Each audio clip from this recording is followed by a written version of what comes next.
Joining us now is the co-CEO at the Executive Council of Australian Jewry, Alex Ryvchin, who joins us in Sydney. Alex, very good morning to you. Thank you. Firstly, your views on this pro-Palestinian rally at the Opera House at the same time as it was being lit up in solidarity with Israel. Well, I think it's frankly disgusting to have people coming out in support of the horrific atrocities that we've seen in Israel. Over 700 people killed. There are accounts of gang rape, of children snatched from the hands of their parents.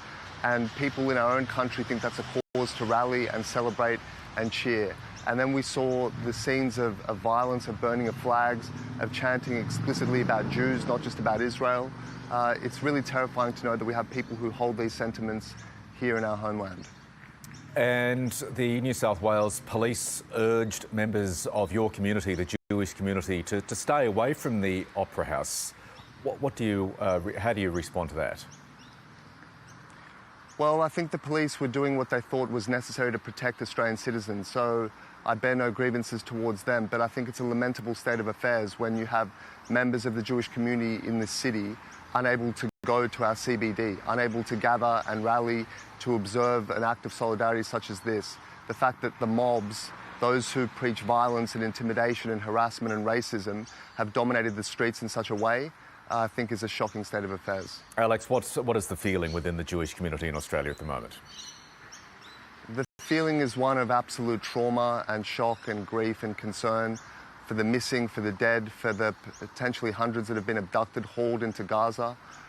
This is the blackest moment in the history of the Jewish people since the Holocaust era. And the crimes that we've seen inflicted are reminiscent of that time. When you see armed men going door to door hunting Jews, when you see children snatched from parents, when you see people raped and executed where they lay, we thought these darkest times of history had passed us, but they're with us again. It is clear the conflict is going to escalate. The Israeli Prime Minister Benjamin Netanyahu, as you know, Alex, is vowing retribution. Australia's Foreign Minister Penny Wong this morning again has described what the Hamas militants did as abhorrent.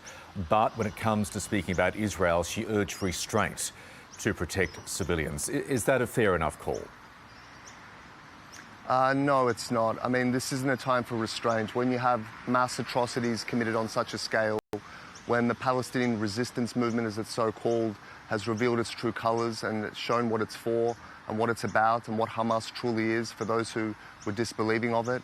This is a time to destroy the terrorists in their entirety and deplete their ability to carry out these sorts of atrocities in the future. Okay. This wasn't an attack merely against civilians in Israel, but there were nationals from all over the world, from Thailand, from the United States, from Germany, who were treated in this way. Terrorism knows no territorial bounds, and we need the resolve of the international community, including our government, to support Israel in doing what is absolutely necessary. OK, as you say, there's a conflict between Israel and Hamas. But Alex, I'll ask the question again. No one wants to see more civilian casualties, right? No, of course not. Absolutely not. But any civilian casualties on the Palestinian side will be the sole responsibility of Hamas. This is a group that revels in death, that wants a high body count because it feeds into their propaganda campaign. Civilians need to be protected, and Israel will take whatever steps necessary to minimise civilian casualties. But this is a natural and necessary reaction to the atrocities that we've seen. OK, Alex Ryvchin, appreciate your time this morning. Thank you.